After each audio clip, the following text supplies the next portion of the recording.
సాయిరామ్ సాయిరామ్ సాయిరామ్ సాయిరామ్ సాయిరామ్ సాయిరామ్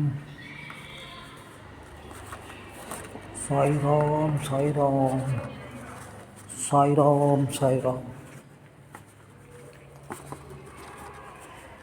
గత చరిత్రను మనం గమనిస్తే సాయిబాబా గుడిలో ఇక్కడ ఉన్నటువంటి వ్యక్తి ఈయన సమర్పించిన వారు శ్రీమతి పద్మావతి శ్రీ మల్లికార్జునరావు గారి జ్ఞాపకార్థం.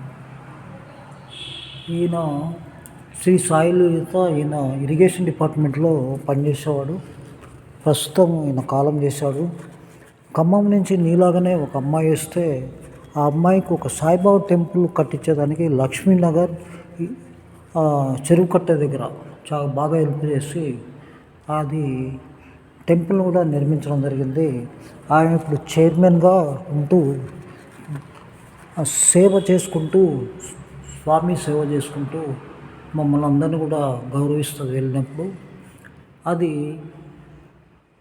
సేవ చేసినప్పుడు అదేవిధంగా హెల్ప్ చేసినప్పుడు మర్చిపోకుండా గుర్తుపెట్టుకునేదే సాయిబాబా భక్తులు. ముఖ్యంగా మీరు మర్చిపోరు, కానీ అపురూపమైనది పల్లకి సేవ, షిరిడీలో సాయి అపురూపమైనది పల్లకి సేవ, అపురూపమది అసమానమది చావడి వెళ్ళే ఊరేగింపది అపురూపం. స్వస్వరములతో పాటలు పాడగా తకిట తకిట తాళం వేయగా ద్వారకా పరవశించగా బాబా ఎదురుగా భజనలు సాగుగా ప్రతి గురువారం ఆనందంగా భక్తులు చేసే సంకీర్ణంగా ద్వారకామయుని అలంకేసి తులసికోటకు మెరుగులు దిద్దిరి, పల్లకినేమో సిద్ధం చేసిరి, శ్యామకర్ణిని సింగారించిరి, శేషహారతికి ముందే జపం చూడగా వచ్చిరి ఆ ఉత్సవం.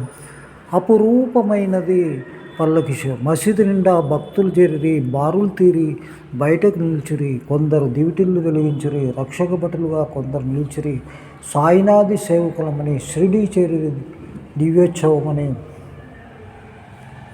భక్త మహోత్సవుడు కుడివైపు ఉండగా ఎడమవైపున తత్వ ఉండగా సాయినాథుడు లేచి నిలువగా వెనుక చిత్రమును జోగు పట్టగా మంగళధ్వనులు మారుమ్రోగంగా షిరిడీపురమే పులకరించగా అపురూపమైనది. చిలకమున కపిలో వేసుకొని సటకా కాము చెంక పెట్టుకొని ఉత్తరీయమున పైన వేసుకొని తత్వా ఇచ్చిన చాలు వేసుకొని కదిలేను బాబా యోగీశ్వరుడిగా దత్తదేవుని భక్తులు పాడగా అపురూపమైనది. వాయిద్యాలు మామోగెను, టపాకాయలు ఫెలకల పేలెను, దునిలో కట్టెలు సాయి కదల్చెను, మసీదులోని దీపము నాంచెను, నడిచే నేలపై గుడ్డలు పరచగా సాయి అడుగులకు మడుగులెత్తుతా అపురూపమైనది. సంతోషం. నమస్తే. గంధం పూయగా తాంబూలము సమర్పించగా వెండి పళ్ళెంలో కళ్ళు కడక అపురూపమైనది.